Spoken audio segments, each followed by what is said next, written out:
निकली गल नहीं है कि यार मत किसी से उंगली करो, भरा बंदी ना शो करो, अच्छा प्यारा शो करो, कोई इशू नहीं है। लड़ाई झगड़े वाली किहड़ी गल है यार, यह शौक तो इंटरटेनमेंट है ना, इंटरटेनमेंट है। अगर इस असीं किलकिलियां पावांगे तो फिर फायदा की, इस तो चंगा नहीं फिर भाएं जाके जुआ खेड लवो जिथे सुन मुक्की हुई होवे ते भाई बड़ाछा बड़ूछा भी पाटियां होण ते मतलब ते मुबारकबाद साडी कल साडा दोस्त एक शहीद हो गया खोखर बाई ते उन्हां दी शौक साडे ही भरा नाल लोड़ दे मिठू लाली नाल होया है। साडे वालों स्पैशल उन्हां नूं भाजी मुबारक। वीडियो वेखी बड़ा मज़ा आया, अच्छे उस्ताद मिल गए ने, अच्छी मतलब लोग मिल गए ने, अच्छा तुहाडा प्यार मुहब्बत बनिया रहे, अच्छा शौक होवे, साडी आ दिली दुआ है।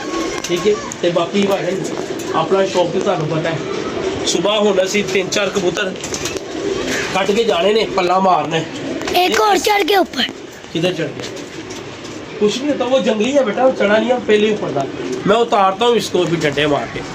ते भाजन वो सीन में की कह रहे थे, हाँ कल असीं 3-4 कबूतर उड़ा के जाने ने। मादी हुण मैं नहीं उड़ानी, मादी रोक लैनी है बस।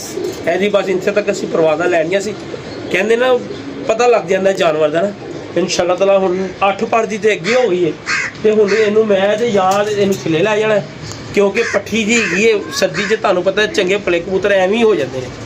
तो लिहाजा मेरा दिल कर रहा है कि मैं थल्ले ही लै जावां, कोई इशू नहीं है, इन्हें किहड़ा लगना है।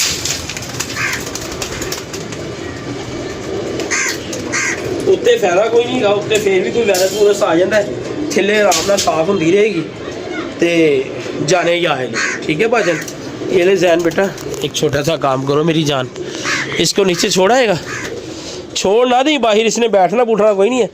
पीछे से पकड़ कमर से, हाँ यहाँ से पकड़ते हैं, दिखा दिखा इधर दिखा, हाँ यहाँ से दबा के पकड़ लेते हैं, यहाँ पर कोई टेंशन नहीं होती। जा पकड़ के जा नीचे छोड़ दे कि लै भी अल्लाह के हवाले। क्या कहेगा? अल्लाह के हवाले। लो जी पहला पीस गया ये थले। ठीक है आ जा, ये वो सबक चीने का भी शौक करवाना है। अयूब भाई तो मिठू भाई आ रहे ने मेरे वाल, थोड़ी जी प्यार मुहब्बत दी गल्लां होणियां ने अज उन्हां नाल। बड़े तलक लफाज बोले ने कबूतरां दे बारे च। भाई मैं कहा तुसीं ऐ चुको ते इन्हां नूं लै जाओ, साडे वस दा काम नहीं गा। आ जा पुत्तर आ जा आ जा आ जा आ जा आ जा, है फड़ जरा। मेरा ये मुंडा माशाल्लाह बहुत समझदार है और यकीन मनो ਇਹਦੇ ਨਾਲ ਮੈਨੂੰ बहुत लव है। ਇਹ दिखा दे, ਇਹ ਜ਼ੈਦੀ भाई है, ਇਹਦੇ ਨਾਲ ਮੈਨੂੰ ਜੈਨੂਅਨ लव है। आई लव यू, ये मेरिया चुम्मियाँ भी लैंदा, प्यार भी करता है, पर यह थोड़ा जहा ना शर्मीला बड़ा है। ठीक है तो सबनों पसंद भी है, दोस्तों अक्सर वीडियो च मेरे नाल तुहानूं पता नज़र आता है।